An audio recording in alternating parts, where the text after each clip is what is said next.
BloodMoor campaign setting is live on Kickstarter now, designed for use with Shadowdark RPG and other old-school games.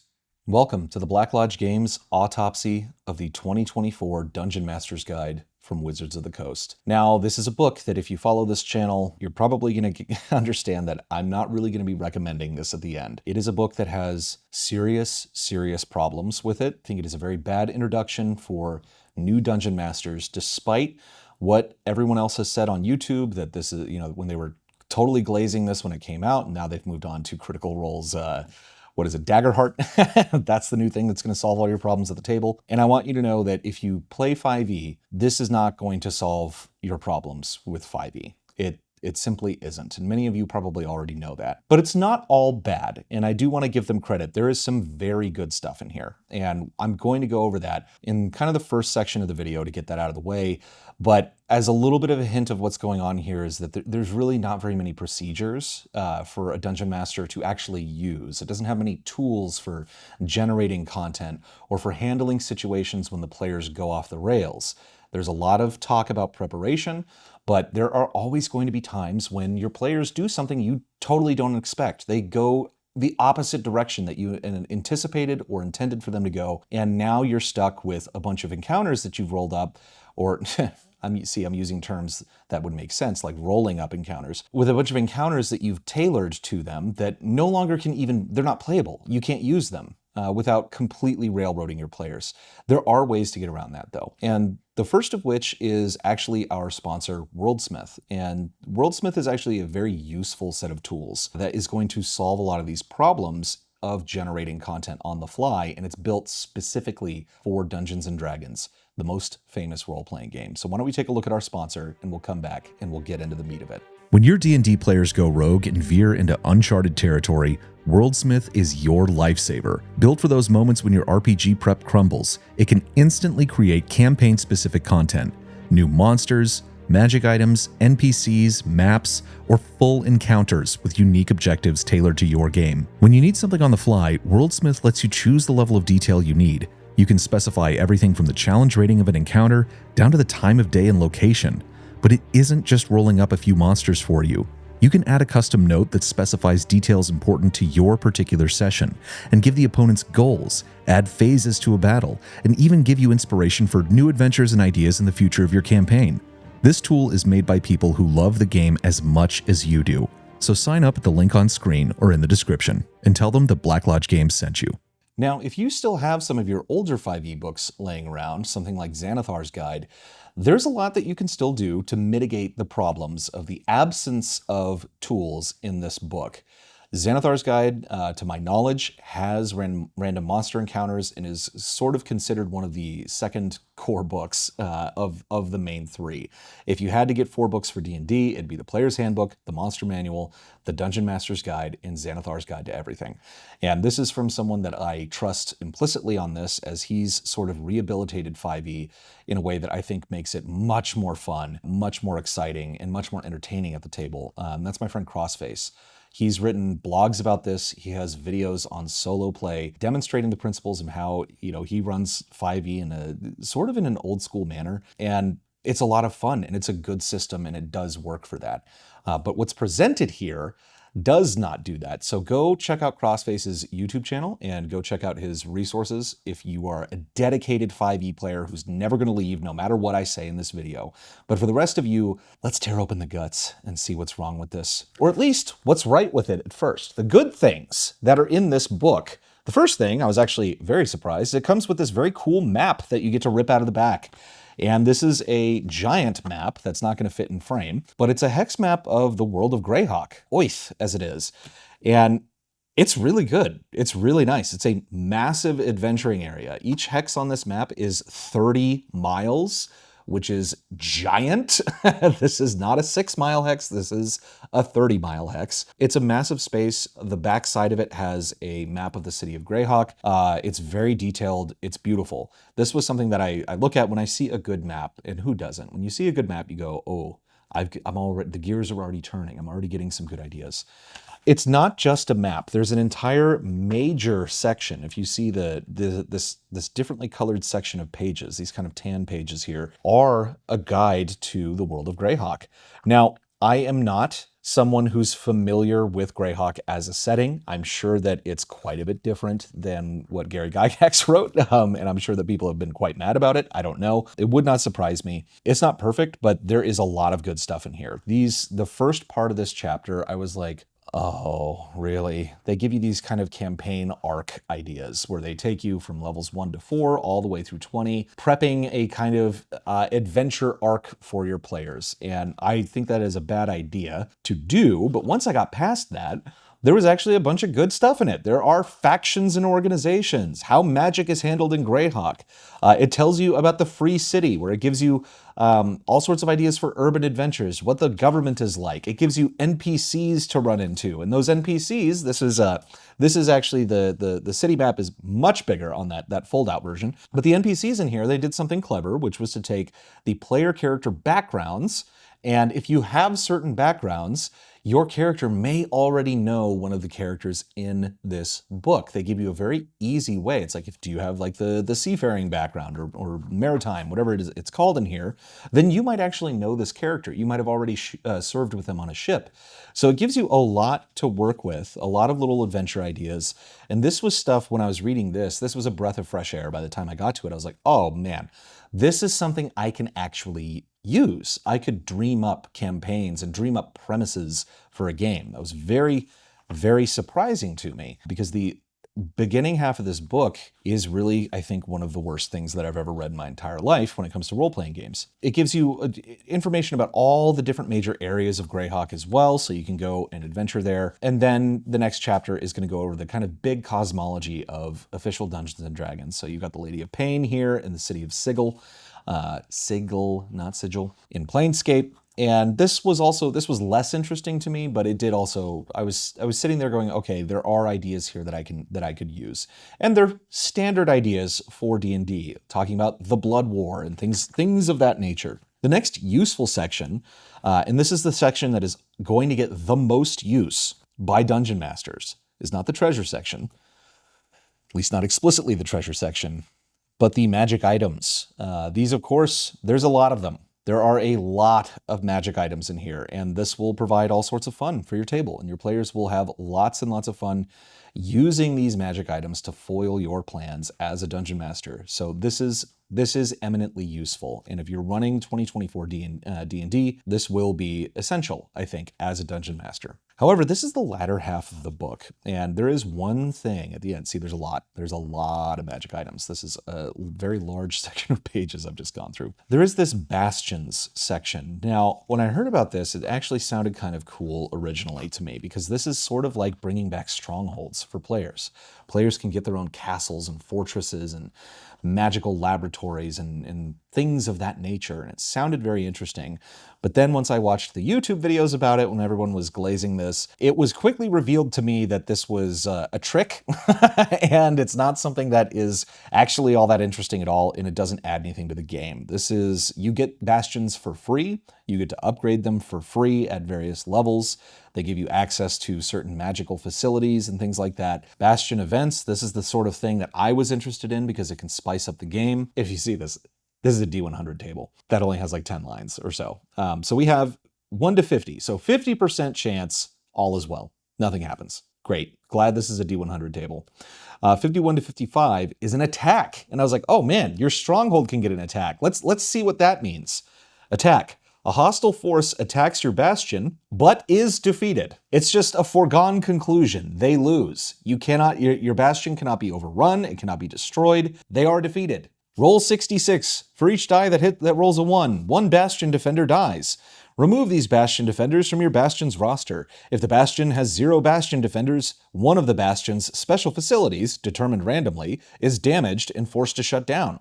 I was like, oh my god, there's some consequences. But not really. A special facility that shuts down can't be used on your next bastion turn, after which it is repaired and made operational, again, at no cost to you. This is supposed to be a gold sink. This is supposed to be something for your players to use their treasure on. And while some facilities have costs for buying them and things like that, it can't be destroyed. you can't lose them. There's nothing to sink your money into. And we made the point when I made a video about this that this system was intended, and I think that this is explicitly 100% objectively true reality. This was meant to tie into the virtual tabletop that has now been abandoned by WotC because it was a failure, apparently. Before it even got off the ground. But this was an attempt to monetize players.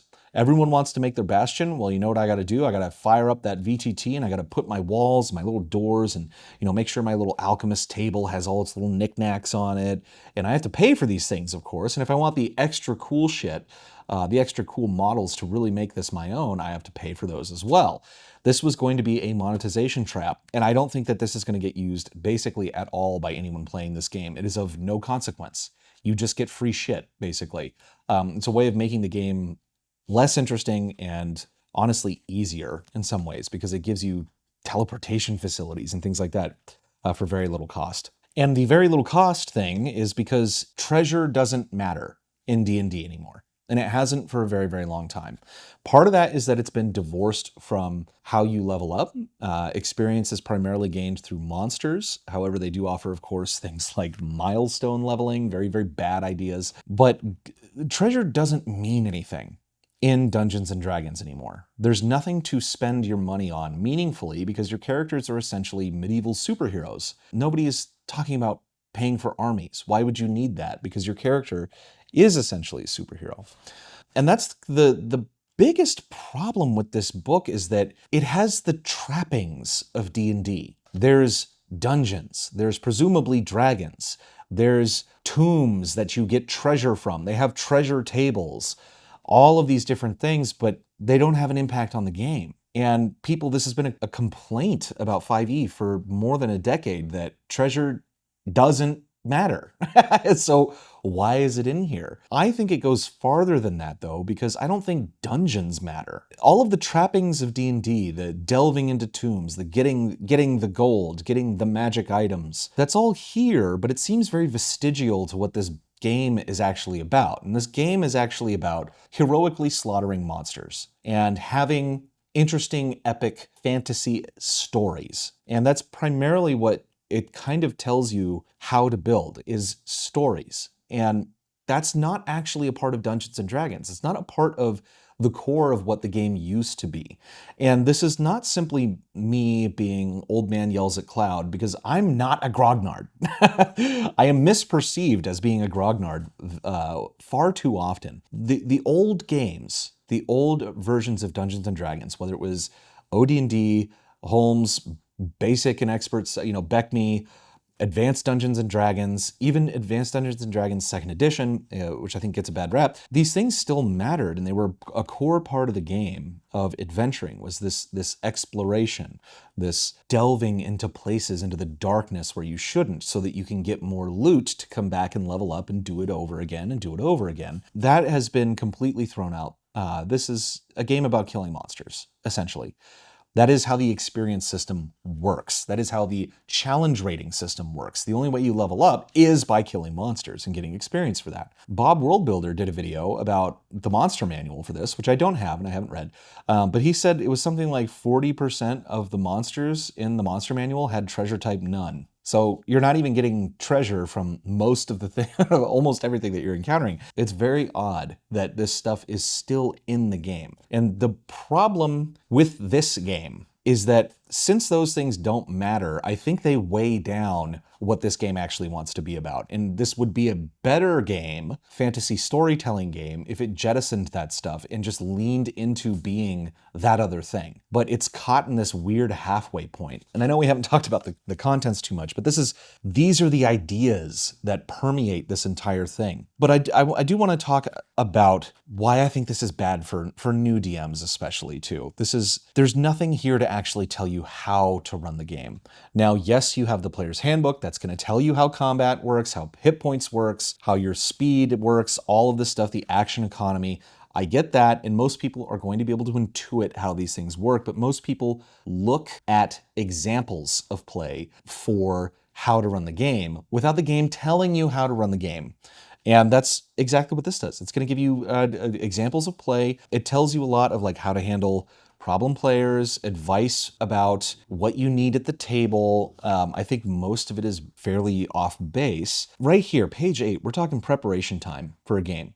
Following guidelines can help you prepare for a session of play using a published adventure. 1 hour of preparation. If you spend 1 hour each week preparing for your game, follow these steps. Focus on the story of the adventure. Read or reread the adventure's introduction and background information. Create a bulleted list of key plot points to make sure a coherent story unfolds. This, step 1 on preparation for the game, is already telling you exactly what the rest of this game is actually about. But it introduces all of those other elements, things that belong in an adventure game, things that belong in a world that has risk and has an emergent narrative, an emergent gameplay, and is an interactive experience, but it's already telling you that it's time to create a story. Identify the encounters you want to run, then figure out how likely it is each encounter will get played, categorizing each one as definite, possible, or unlikely. So this is all about how to run a published adventure without telling you how to run an adventure at all first. A lot of the advice here is going to be spent on telling you how to design encounters, which I think is a fool's errand. It's something that is going to guarantee that you're on this kind of a railroad thing. It's going to reduce your player's agency. It's very frustrating to see this. Goes over the different play styles. You know, people want hack and slash, or do they want gritty and cinematic? Do they want morally ambiguous and heroic? These are the things you kind of have to answer before you start a campaign, and that is fine. Then we get to, oh man, I promise this video is not about the culture war, but how do you do this to us? Yeah, the game expectations. They give you all these HR worksheets to do, and they have this terrible cutesy beholder on them. There's many of these. They have one for travel later on. They make me immediately want to take a bunch of pills and divorce my wife and do a bunch of things that I shouldn't say on YouTube. But this is the basic stuff. Managing player expectations. You know, how do you handle character death? And it's not very good. It doesn't matter. That is the less important stuff. But running the game, knowing your players, acting, exploring, fighting, instigating, optimizing. Now, these have bullets for things for you to consider and think about. There's no steps, though, on how to do this. There's no system of procedures. There's no checklist of things that's like, okay, we're doing a wilderness adventure. What are the things I need to do as a game master? And have like just a list of steps to go through. A list of steps is going to train game masters to do things so much better than any of this other advice that they're trying to peddle to you. Because it's actually an actionable thing you can do. And when you do those steps, the adventure unfolds. The adventure happens. And there's just none of that in here. It's totally absent. It's giving you this wishy-washy advice like, be generous with information. If you tell the players what the armor class of their opponent is, you reduce the steps of interaction needed to resolve an attack. Instead of telling you a number and asking you if it hits, a player can simply tell you that an attack hits and how much damage it deals, perhaps adding some narration for good measure. See narration in combat later in this chapter. In the same way, if you know a character's AC, you don't need to ask whether a monster attacks hit. Help the players keep up. Roll handfuls of dice. This one is actually useful. You know, encourage players to roll the dice for their attack rolls and their damage at the same time. You can do the same. That does actually speed up play. That is good advice. How to deal with absent players, joint DMs or multiple DMs in a campaign, drawing their attention, resolving outcomes. Now, there's any number of things that could have an outcome associated with it, but this is just how do you do D20 checks. How to run social interaction, which is basically like a little acting guide, and how to engage players. How to use a map, but this is not how to use a map. It's just using a map. There's an entire section on tracking time, which breaks it down into rounds, minutes, hours, etc., and gives you some kind of guidelines as to what time scale you should be using for things. It also recommends taking turns so that it's not just one player dominating the entire thing. So if you're searching a room, one player, go around the table maybe and take turns doing this. But this is not a structure that's actually built into running like a dungeon. This is a significant oversight, and there is something missing here. There is a reason that there's a reason that games like Shadowdark or games like Adventurer Conqueror King use a turn structure in the dungeon. It actually does matter for the sequence of play. And again, it falls into that the steps that you go in each turn. And once you get familiar with those steps, then you can start tweaking which sequence that you're using, what part of the sequence you're using. But that's a way to train a dungeon master of how to run a game, and that is conspicuously absent. Here we have the travel planner. How to run travel in this game is terrible. You basically just make it up. You come up with different stages of the journey. These are pre-planned, predetermined things that are going to happen. Come up with encounters potentially to have them. There is no aspect of this where the game itself is handling any of this for you. And I want to make a point here that people, I think, misunderstand the purpose of what random encounters in fantasy adventure games represent and why they're so important. They are not simply there to take off the load on the dungeon master. They do accomplish that, and they are great for that. And they make for a more sustainable game. But a random encounter is not just a tool for how does the dungeon master generate content. It's a way of discovering what is out in the world. The random encounters encapsulate the danger of the wilderness. The procedures of running a dungeon crawl in an old school adventure game are there to help the players encounter and discover the things that are already there in the living world, to help the dungeon master discover what's out there as well. And it provides this incredible, and it's not random is the thing. Yes, the result is determined randomly by a die roll, but the table describes something about the world, and it describes what is already out in the world, and it is a living world, and it's a world that is living almost in a way independently only of the game master. The game master doesn't have to come up with this. They interpret the results of what's happening, and this allows the world to evolve and for very unexpected things to happen. It makes for a far more interactive experience in the game than the dungeon master simply coming up with encounter after encounter after encounter and burning all of this mental energy trying to come up with something interesting when really the world is full of interesting things. Again, we have the little cutesy art. The stuff it drives me crazy. It really drives me crazy. But there's none of this. They talk about hex crawls in here on like a small little section, but they don't give you any hex crawling procedures. They do have a weather table, which is nice. They do have, encounter distance and the travel speeds over certain types of terrain. Given that people are planning these stages of the journey, I doubt that any of the rules on this page are ever going to be used in this procedure in this staged journey method, which sounds more interesting to inexperienced people. So this is a very bad way of training people to actually handle wilderness encounters, or wilderness travel rather. It does have your different speeds listed here. Narration during travel. Make it up, make the travel interesting through the power of your narration. This is, again, a recipe for burnout and getting really, really just awfully poisoned on the game. The travel section is terrible. Running combat, this is fine. It does tell you how to just write down the numbers of hit points, track everything. This is fine. I don't think that this is very particularly interesting, but it is usable and fine. And it tells you, if you're using hex grids, how to do line of sight. This is important stuff for a DM to know, and it's done just serviceably. It's just fine. Keeping combat moving. Don't repeat game states. It's like all of these things to try and make combat interesting, blah, blah, blah. But it doesn't, it's like there are ways to make combat interesting using the old school procedures. These are things that have been abandoned, like having morale checks, having reaction rolls. These are things that make the combat dynamic, that spice up the combat and make it more interesting. Every combat is going to be different. Now, those procedures have been removed for a very, very long time. It's not simply this edition of the game that has been lacking those things, but it has created problems where you have to do things like hasten a monster's demise, end the hostilities, don't repeat game states. It's all of this fiddling that you have to do, and all of the weird advice that you get from, on YouTube about how to make combat interesting. There's actually 20 different types of combat and all this other shit. It's because you're actually lacking something in the rules. These are problems that have been created through this kind of backslide where they've They've gotten rid of things that already worked. They're solved problems. With character advancement, you know, it goes over the different types of advancement. You can do the milestone thing if you want. I think this is a terrible way to run a game. Or you can do the XP treadmill from killing monsters. Also from here, you do not have gold for XP, which is a solution that Crossface basically makes for 5e, which is to make 1 XP equals, or 1 GP equals 1 XP.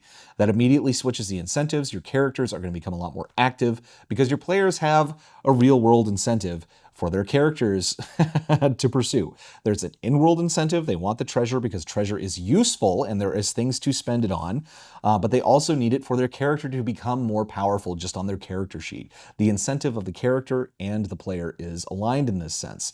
Now, straight gold for XP is not always the most interesting incentive, but it is better.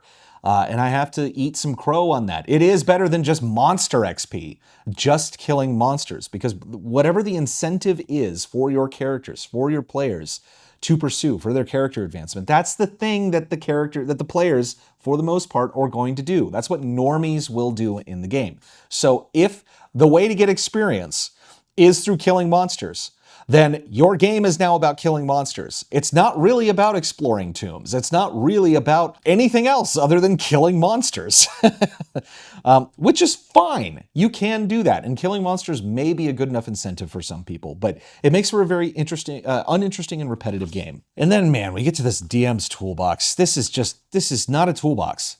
This is just telling you to come up with more shit on your own. The chase section, running the chase, and it goes over a little bit of like differences in speed and whatnot. But then you have to map the fucking chase. You have to prepare the chase. You have to come up with the chase on your own. You have to throw in chase complications. Designing your own chase tables. There's no procedure here for you to follow. It is simply make it up. It's so many words. So many words for make it up, and you are responsible for coming up with this stuff. It's incredibly frustrating because a lot of people are going to look at this and go, oh, chase complications, this is cool, I could do this. It sounds like it works, but if you run games for a very, very long time, this stuff is just burdensome. And anything where the game is telling me you have to create something whole cloth, you have to come up with the entire encounters yourself whole cloth, that is so draining. It is so absolutely draining. And it is just a sadness that this is what is being peddled to new and upcoming dungeon masters on how to roll their games, how to run their games, rather. I do like the backgrounds section. And creating creatures. Like, making new monsters. This is so frustrating. And you can't, my hands are in my face is in my hands right now because of this. Again, what are the rules for making monsters in the 2024 DMG? Well, take a regular monster stat block and just change it. Thanks. That's so fucking useful. That really tells me how I can make a new monster. It doesn't tell you anything about hit dice, hit points, anything. It's just minor changes to monsters. It's terrible. It does give you a list of different traits that you can give to it and things like that, but it's just frustrating. It is super, super frustrating. Spell creation rules. That's this one page. And what's the advice? Make it up. When creating a new spell, use existing ones as examples. Here are some things to consider. This is all of the advice in this is keep this in mind. Bear this in mind. Here's something to consider. The name. The spell must have a unique name. Balance. If the spell is so good that a caster would want to use it all the time, it's probably too powerful for its level. How do I know? By what metric can I know beforehand that a spell is just going to be way too powerful or for a given level or not? There's no advice here. Curses and magical contagions. This I found to be interesting and sort of fun. The section on death, oh my God, it's so bad. People are so afraid to have their characters die. And again, I'm not a grognard. I'm not one of these mudcore people that thinks that you should only have 2 hit points and you're always dying repeatedly. And oh, that's so fun that my fucking character died and I never got to know who they were and I never got to see them do any cool adventures in advance like that. That's not how I like to play a game. I want a game to have meaningful stakes and it should be lethal. But there's all of these there's all of these things where it's like defeated, not dead. The best way, everyone, a fresh start. Everyone makes a new character. This is talking about a TPK, total party kill. And the campaign starts anew. This might be the most drastic option, but it allows for new stories and fresh character dynamics. That's what you should do anyway, because your characters died. And if they can't die, none of their actions have any meaning whatsoever. Or a divine council. The characters find themselves before a council of deities who are arguing about the character's fate. The characters must convince the council to return them to life. Why? Why is it that every orc that you slay is just dead? They're not going before the divine council. It's your fucking, your characters. If you have never played a game that has any sort of lethality, you're missing out. And again, I don't want something that's so fucking mudcore, but there needs to be meaningful risk for the characters. You're not going to even be role-playing your character if there's no chance of death. And this entire section, I do like that it says death must be fair. You don't just drop a piano on someone. This entire section, it's the assumption baked into it is that, oh, character death is going to be hard for your players. They're not going to be able to handle it. And that's a terrible sadness that someone would be stuck in a game like that. Doors! Oh, man. This is useful stuff. This is, the strength of doors and things like that. Dungeons, we have dungeon quirks, little interesting things that you can give to your dungeons. How to map a dungeon. This does not tell you anything about how to create a map, which is fine. You don't always need a map generator. It doesn't really tell you how to stock a dungeon either. It gives you ideas for things that you could prepare yourself and put in, but it doesn't tell you how to do it. And this is why it's driving me so insane, is because there are alternative games that do this really well. Shadowdark. Not only does it have a complete dungeon generator within it, we have a Shadowdark maps. Yeah, so I actually opened directly to the page because I use this a lot. This has a full system on 2 pages. It's so easy that you can design a dungeon randomly, where you throw a bunch of dice, you draw a map around the thing, and then based on what was rolled for each room, determines what's in the room. And then you can backport that, basically explain, okay, why is it that there's a mob in this room? Why is it that there is a major hazard here? What kind of hazard is it? There's a series of steps and procedures for you to come out with your own dungeon. This is a way that you can prepare. It is a useful way to prepare. Adventurer Conqueror King Judge's Journal. Similar stuff. This not only has extensive rules for stocking your dungeons, it also has, in the very beginning, in the Adventures chapter, the sequence of play, Dungeon Delves. This tells you what happens when you get to a dungeon. What steps do I take as the game master? How do I run this game? And basically, you proceed in a series of turns.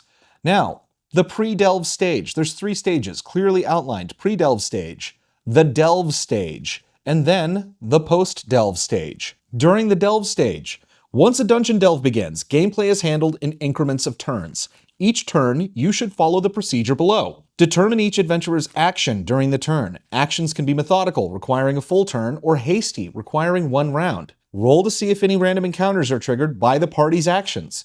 If an encounter is triggered, choose or roll 1d10 to determine the minute during the turn that the encounter occurs. This may affect the flow of later events. Roll on the random encounter table for the dungeon to determine the nature of the encounter. Follow the encounter procedure to determine the encounter distance, monster reactions, and surprise. If the party engages in combat, shift play to rounds and follow the combat sequence. This is the series of steps that you do to run a dungeon adventure. And through this, you are doing the narration. You are doing some storytelling. There's interesting things happening. You don't have to know what is in the dungeon all the time. You don't have to know what's down every single corridor because you have tools that are actually going to tell you that. It's going to determine your encounter distance. All of this. This is the sort of thing that game masters need, especially new game masters. And granted, the ACKS procedures are far more extensive than something like Shadowdark. I think most 5e players are probably going to be more satisfied with something like Shadowdark. It is, but Shadowdark has the exact same thing. You have dungeon turns, you have procedures on how to do this, and it ends up creating a dynamic and interesting game. that is a little unpredictable, that can have planning. You can plan out the dungeon beforehand. And ACKS does this as well. It's not meant to be just like a total zero preparation, but it gives you actionable things that you can actually do and use. And like I said, this has a lot of steps to it, but this is something you'll see throughout the Adventurer Conqueror King book that I absolutely love. This is the Judge's Journal. This is the equivalent for Adventurer Conqueror King to the Dungeon Master's Guide. This is the Judge's Journal. It's fantastic. It's the best. It's the best book on game mastery ever basically written in my lifetime. But you go through the procedures for the wilderness expeditions. This has things like, okay, do we want to take care of rations? Are we hunting? Are we running into random encounters, which includes not just monsters. It's not just a fight. It can be terrain encounters, civilized encounters, all of these different things. But over here, and this book is full of this stuff. This book has tons of procedures, lots of steps, and if it's too granular for you, do not feel strictly beholden to this sequence. Sometimes, to adjudicate the action, you'll need to adjust the sequence of events. Other times, disregard it altogether. The sequence of play is just intended as a checklist, not a mandate from heaven. And that's what you want, and that's what you need to run a game, and how to train a game master, or a dungeon master, or a judge, or whatever you want to call it, to actually know what they're doing. I've been playing these games so long that I can run a game without procedures or steps. I do not choose to do that because it is just a recipe for burnout, and I love improvising. But the structure of the steps of how to play the game helps so much. And that is something that is just completely absent from the Dungeons & Dragons DMG in 2024. Now, I can wax poetic about the advanced weather systems and all of the civilized encounters and the many extensive random encounter charts by all of the different terrain types, and how it gives you so much variety, whether you're whether you're running into common to very rare monsters and what that means, or whether you're running into dangerous terrain encounters. This book is so good. It is so far ahead of the D&D 2024 DMG that it almost cannot even be compared. But the thing that ACKS gets right, whether or not you like the granularity, is that it has procedures for everything. And so as a game master, you will learn how to play this game. And the DM advice at the beginning of this book, the Foundations chapter, is absolutely fantastic. It tells you about how to let the story emerge, that you're running a web, not an arc. It's a story web. This is a way of creating a sandbox campaign that has a coherent plot, so to speak. It has a bunch of interesting interconnected premises that you can follow. And this is the exact opposite advice that you find in this book. This book is about planning linear sequences of events and planning the dungeons rather linearly. It doesn't even tell you how to plan the dungeons. It tells you things you can put in the dungeons.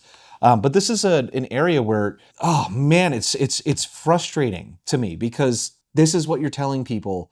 This is what you're telling new DMs. This is how to run the game. You're creating an environment where they're going to get frustrated, and they're going to have to go look online, and they're going to find a million YouTube videos that will ruin their game further. It's a big issue not having procedures for things. And these two games, Shadow Dark and ACKS, exist on opposite ends of the spectrum. This is extremely rules light, and this is extremely rules heavy. And they offer the same thing.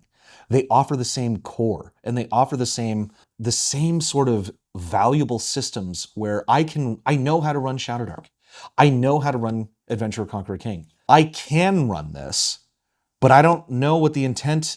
I know what the intent is, but it's not a game that is interesting or fun to run. Because that's the thing. The game should be fun for the players. The environment is there for it.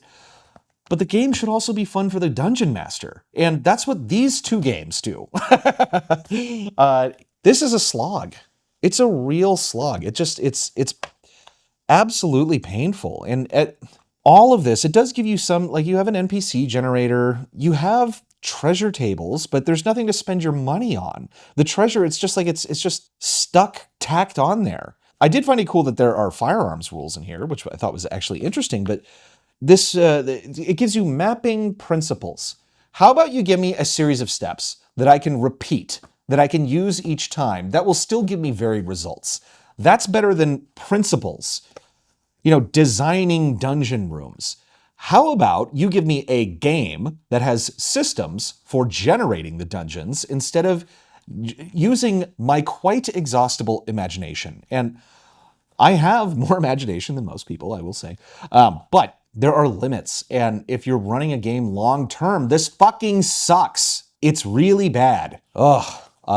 Strong wind. Strong winds impose disadvantage at ranged attack rolls with weapons. It also extinguishes open flames and disperses fog. A flying creature in a strong wind must land at the end of its turn or fall. A strong wind in a desert can create a sandstorm that imposes disadvantage on wisdom perception checks. Wow. You know what strong wind does in ACKS? It's brutal and it's great. Fear and mental stress.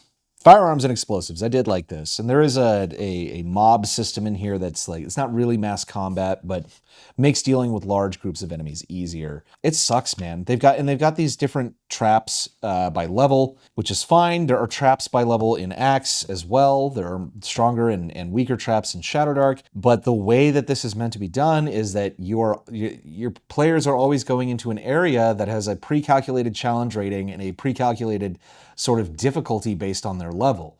There's no, oh, we walked into the high level dungeon by accident and the traps here are just annihilating us.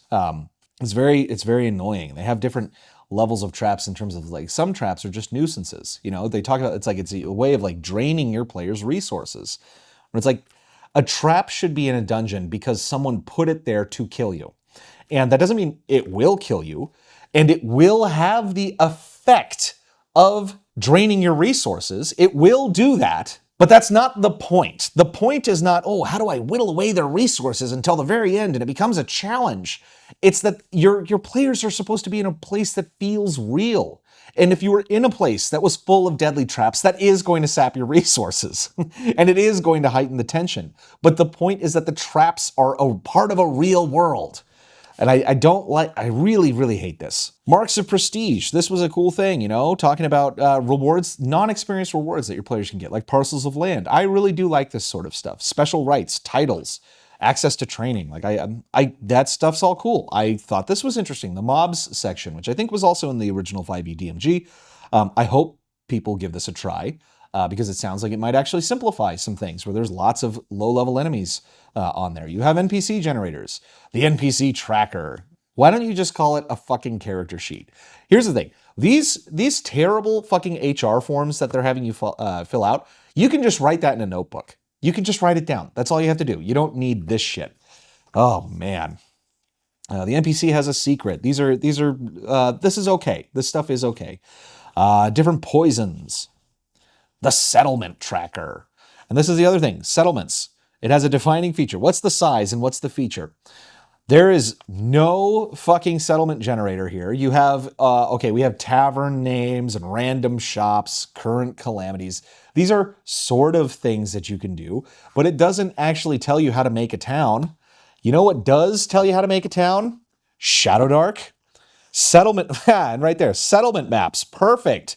Same thing. This will help you draw a settlement. It'll give you different districts. It'll give you points of interest within each district. And then each district, what do you know, slums, has random encounters. It has things to help you generate the content inside of it. Instead of, oh, when you go to a settlement, it'll have a defining trait and a size and I guess there's some shops or something. Why don't you fucking make it up on your own? Like, fuck you. This is so loathsome. This is so loathsome. They do have siege equipment, which I thought was cool. Oh, man. And then the worst. This is the worst part of this book, is creating adventures. This is step by step, lay out the premise, determine the situation or conflict that underscores the adventure. Also think about the adventure's setting and what is unique and fun about it. True, draw in the players. Think about how the characters will get drawn into the situation you've established. Consider how the adventure might tie in with the character's goals. Plan encounters. Determine the encounters or events that take the characters from the beginning of the adventure to the end. Man, oh man, anyone who has run Dungeons & Dragons Any edition, this edition or others, knows that step 3, plan encounters, planning the events that are going to take the characters where they want to go is impossible. The players are going to go in just in directions you cannot possibly plan for. And that's the fun of it. That's the point. The game is interactive. The world is reactive to them. And it can go completely off plan. But this entire section is about laying out A, B, C events. And it tells you even here, guide rails and railroads. So this is so terrible.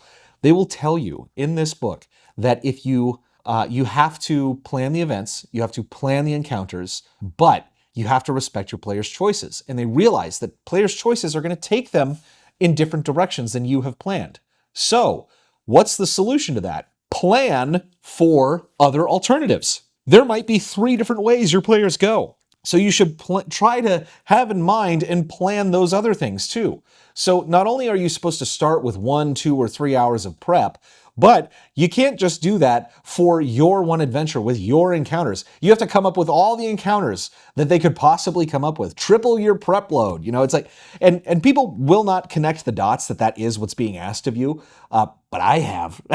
And this is, when you read this stuff, if you've run a sandbox game at all, if you've had a game with player agency at all, you cannot read this and come to any other conclusion but that is what they are asking you to do. And that's insane, which is why we have this book full of just page after page after page of random encounters, of procedures for running things, procedures for generating content on the fly, for reacting to your players. That's why this has chapters and chapters and just massive amounts of random encounter tables in it. It's and ways to generate settlement activities and things that when your players go off the beaten path, that the game itself will support that, because that's what the game is about. The game is about the interactivity. It's about going out into a real world where real things can happen and the world coming to life and it having some sense of verisimilitude. And you want the game to support that. And this game does not. It's like, it drives me absolutely crazy. It gives you adventure situations. So there's some plot hooks here for you. It's such a sadness. It's such a fucking sadness that you are supposed to be responsible for all of this. Plan the encounters, Oh man. And you have to, because for your players to level up, and the monsters that you have to basically run for them are by experience level. The challenge rating system is in place so that you can design combat encounters. Now I hope, and I think people have said this, and I don't know because I haven't run it, 5e's challenge rating was broken. It was just, they didn't use it even for their own adventures. This seems to have been adjusted and is better. And you can use it for planning encounters and coming up with monsters and all that stuff. That's fine. I think that this is a completely backwards and terrible way to run a game. It's a bad core incentive from the beginning. There is this is the thing though. They do give you some of these. They have the initial attitudes. They have a reaction roll in here, and this will never be used. This will never be used by anyone because it's just a throwaway thing. Monster behavior.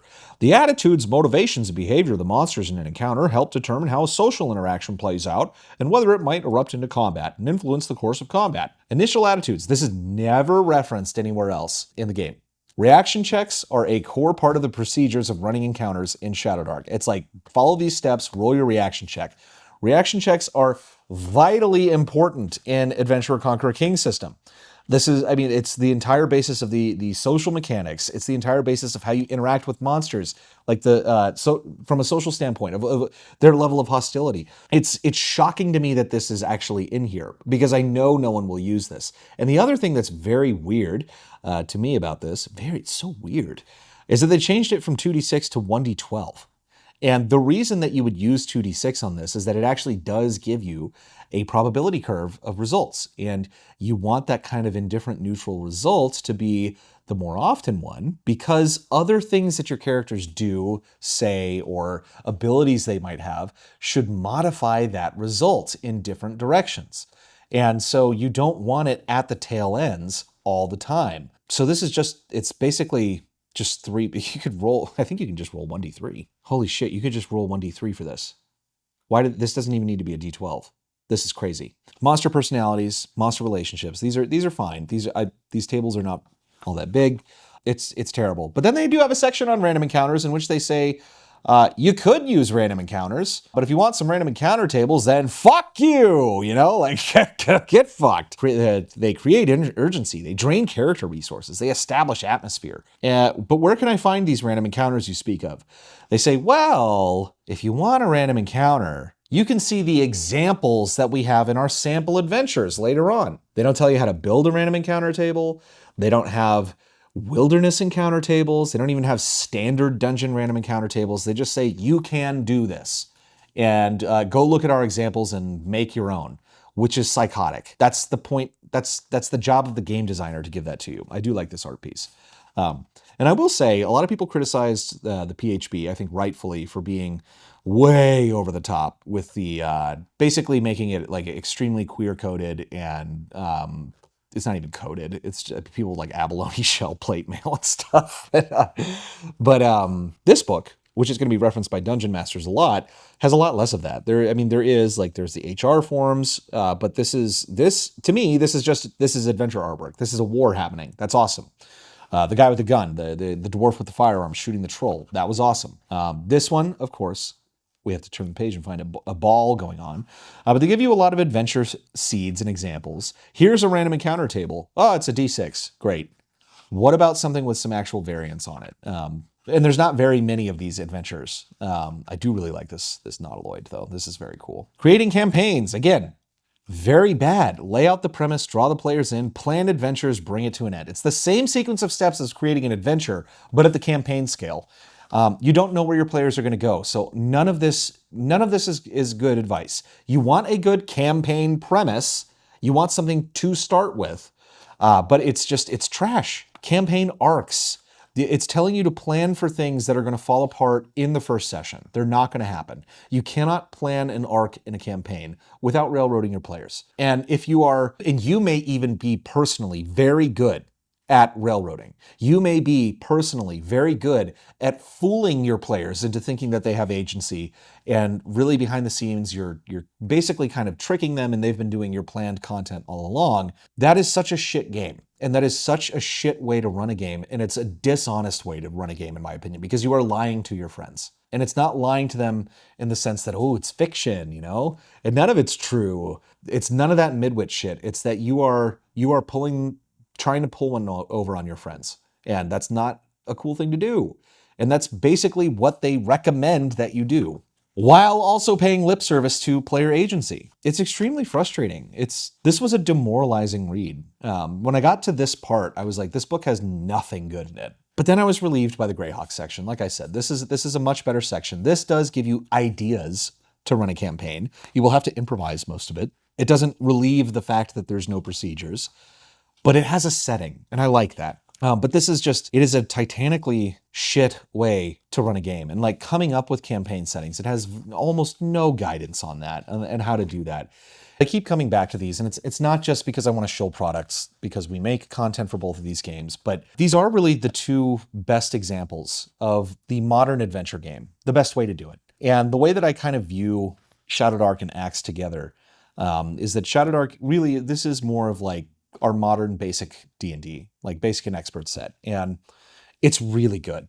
You can have long-term meaningful campaigns in this game, and it's got such easy tools to use. And it doesn't give you the comprehensive advice on how to build a setting, but it gives you the tools you need to create terrain, to populate that terrain, to make cities, to make NPCs. It's got all sorts of generators. They're very concise, and it's a very quick and fun way that I think that people are really going to like this a lot more than the 2024 Dungeons and Dragons. It's simply, you have player agency is at the front and center here. And it's really good at that. And of course, we do have our BloodMoor campaign setting on Kickstarter for Shadow Dark right now that you can check out and go back, buy my books. But the reason we're making content for it is because it's a very good game. But if you want something that is a lot more meaty, that's going to give you more than just generation tools, but really the whole kit and caboodle, this thing is going to tell you how to run a game. It's very, very good advice. the first chapter of the Acts 2 Judge's Journal. This is what I think that game masters, first-time game masters are out there. This is the sort of thing they need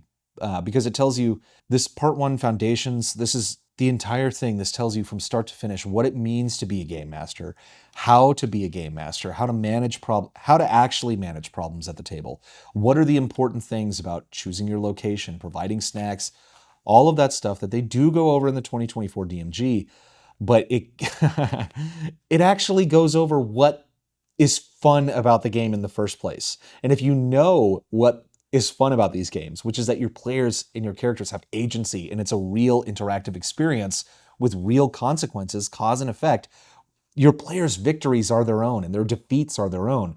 This sets you up for what you need to run the just great campaigns. It tells you why the rules actually do matter, as opposed to in this book where they, it's the rule of cool. If you don't like, if you're not having fun, just don't use it. That is such bad advice. It is such bad advice.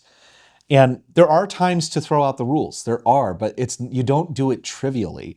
And this tells you why the rules matter and why games that don't have enough rules end up becoming bigger game, end up having more rules as you make rulings over time. It's fantastic. It tells you the responsibilities of what it means to be a judge, how to interpret the rules when it's not clear.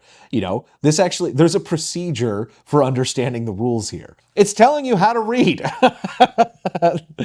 And this section, letting the story emerge. This is how all of these things are emergent stories, and you as a game master are going to be role-playing. Your NPCs will have goals that they want to achieve, but whether or not your characters want to interact with them, where they go, that's up to them, because that's the fun of the game, and you have to respect that.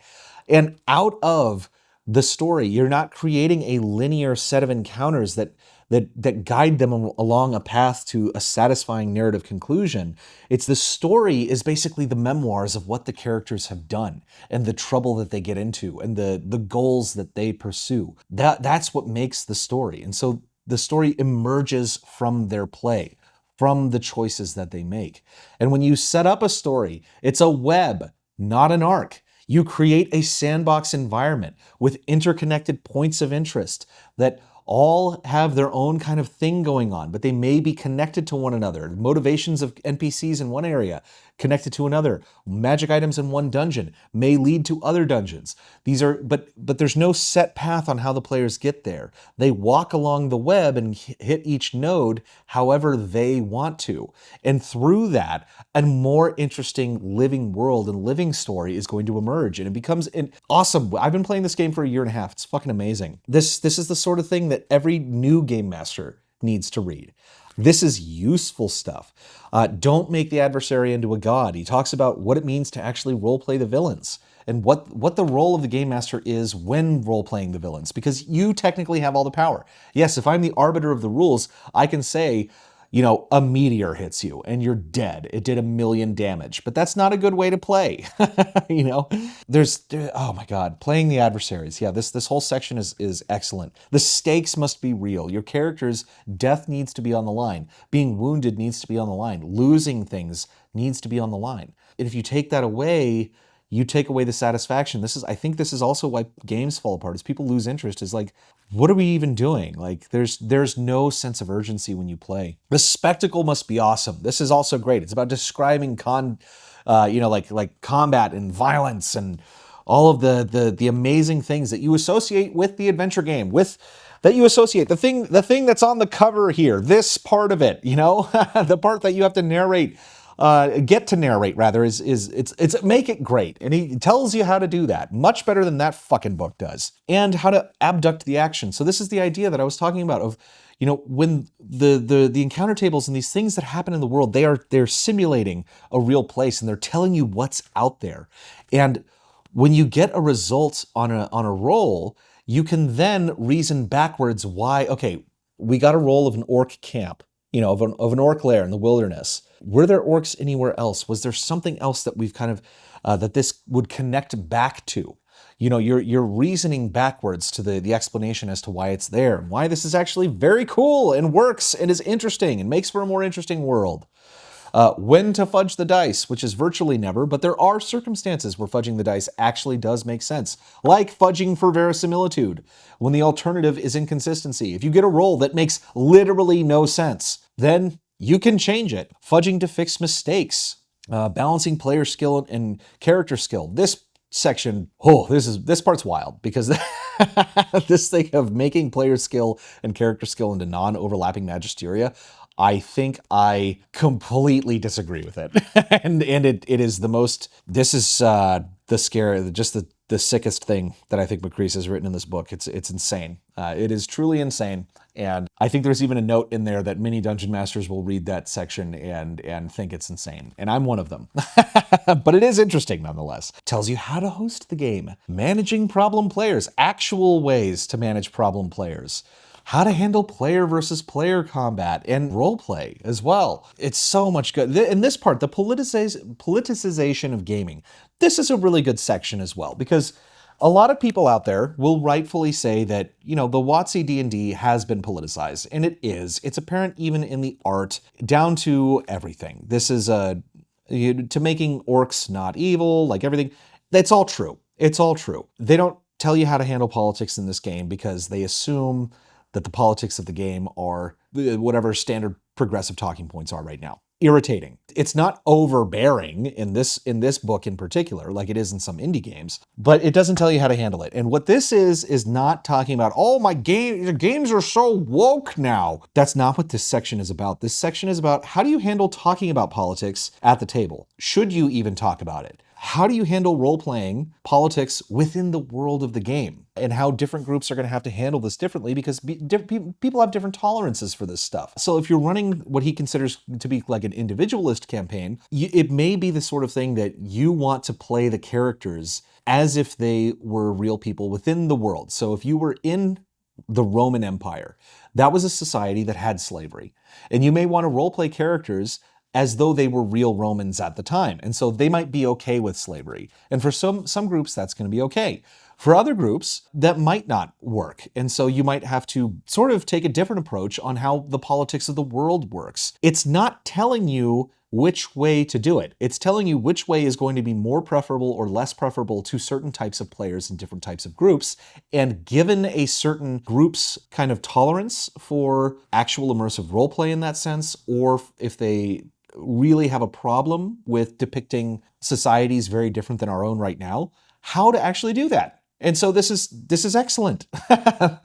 It's a game that can be run for basically any group of people who want to play can play this game. You have to have a certain IQ, I think, to actually play this game, because it is demanding. It is a little demanding. But this is excellent advice, and it's actionable advice. How to run a campaign, how to schedule your campaign, and why it's important for you most as the game master not to cancel. Because if you start canceling, the players will start canceling. You have to lead by example. It's awesome. And then we just jump right into how to run a fucking adventure. How to actually run the dungeon delve. It's so good, but this goes so far beyond that. You have rules for, the domain play and everything like that, the campaigns, which are going to be like more world scale things. It has the treasure tables that you're going to need.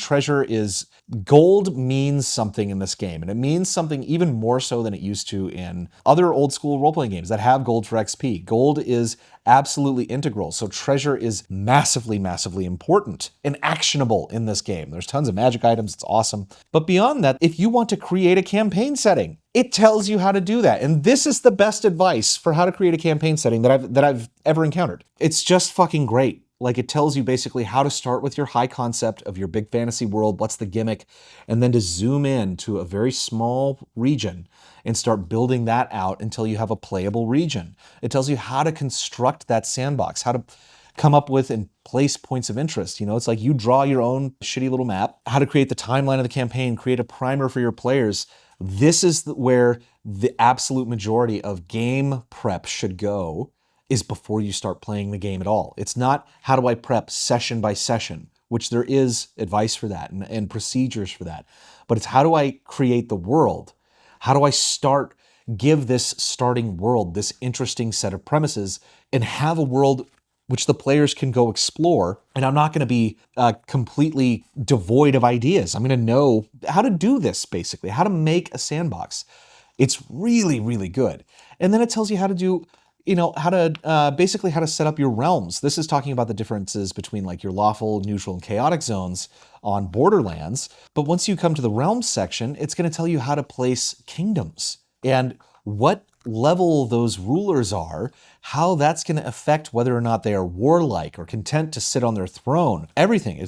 How to break down the domains and their incomes and just everything you could need. It's very easy to do this, but this will help you create a living world before you start playing the game. This is really good, really actionable. It has settlement generation. It has building and occupant generation if you have to dynamically come up with buildings in a city on the fly. Settlement encounters, building a story web within the settlement, how to construct dungeons. So this is how to actually stock dungeons. This doesn't have a map generator like Shadowdark does. You can draw a map, or you can find a million free maps online, and then it's going to tell you step 1, step 2, step 3. Step 4, stock the dungeon, how to stock it, create wandering monster tables, how to actually do that, place the monsters, how to do that, how to place traps, what traps do you have available to you, place unique encounters and assign treasure, review it for verisimilitude to make sure you didn't just make a fucking goofy haunted house.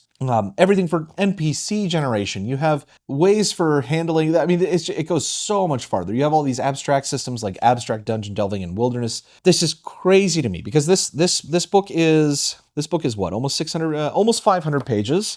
The DMG is almost 400 pages. So yeah, about 100 pages more material in this, but not even looking at the page count. This is so much more useful. This is so much more useful.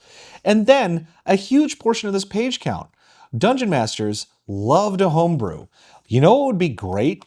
If I wanted to make a custom class for my game, is if it actually told me how to fucking do it. Or if I wanted to make a custom spell, how to actually do that, or a custom race, or a monster, how to do that, and to have actual steps and procedures to guide me through how to do that so that I know when I make something, it's not totally, utterly broken. And you don't give me some shit like the goddamn spell research rules in this fucking thing that tell you, if the spell's too useful, then maybe tone it down a little bit. What does that even mean? I don't know. I have no fucking standards by which to judge that against. This book actually does give that to you. In this book, it's not just the classes. Oh my God, it's like such detailed rules for creating classes. And the good thing about the rules being detailed is that you know it's gonna work.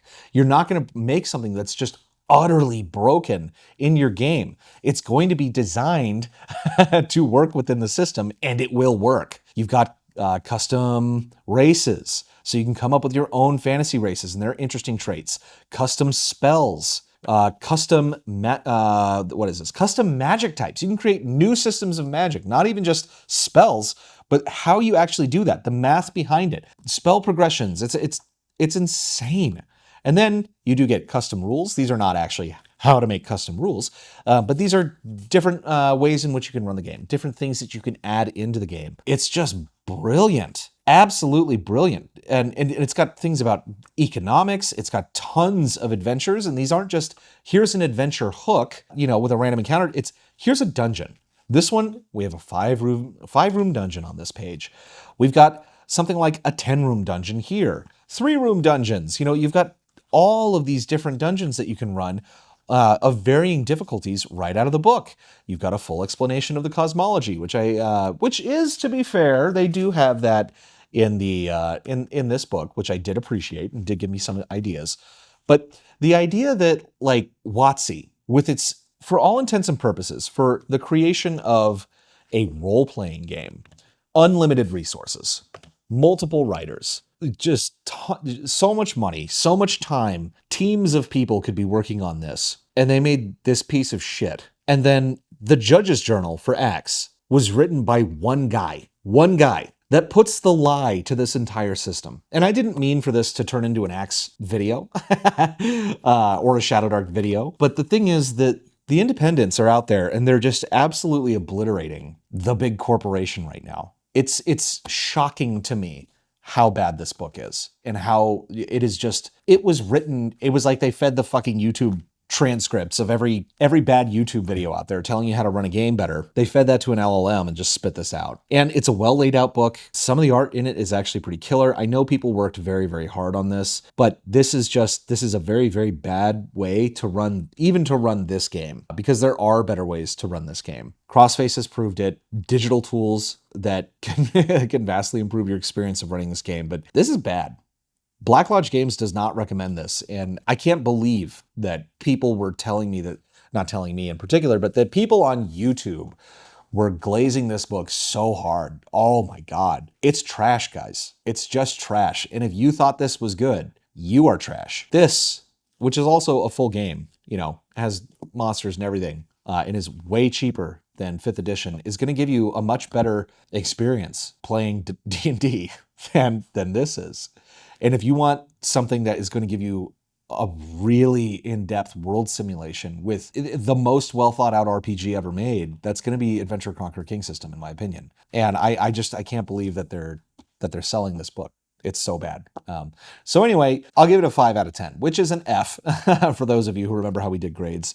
I'll give this a 5 out of 10 because the construction on the book I think is pretty good. I really did like the Greyhawk map that came with it. You can use it to run D&D, but this, more so even than the last version, the last 5e DMG, this is giving the lie to the whole approach to the game. It is not any longer a game of fantastic medieval adventures or dungeon delving or any of that stuff. Is this other thing. And I wish that they would just lean into it being that other thing, because if they did, this would be a better game. People would have more fun playing it, but they're trying to make this something that it is not. And for that, it's just, I can't recommend that. I can recommend Adventure Conquer King System and Shadowdark, though. I'm loving having these books, though, and man, oh man, they are beautiful. And this is the best book on game mastery ever written. So even if you're not running Adventure Conquer King System, I do suggest at least getting the PDF of the Judge's Journal and checking that out. I will be doing in-depth reviews of this book and many others, the revised rulebook and the monster manual, very soon.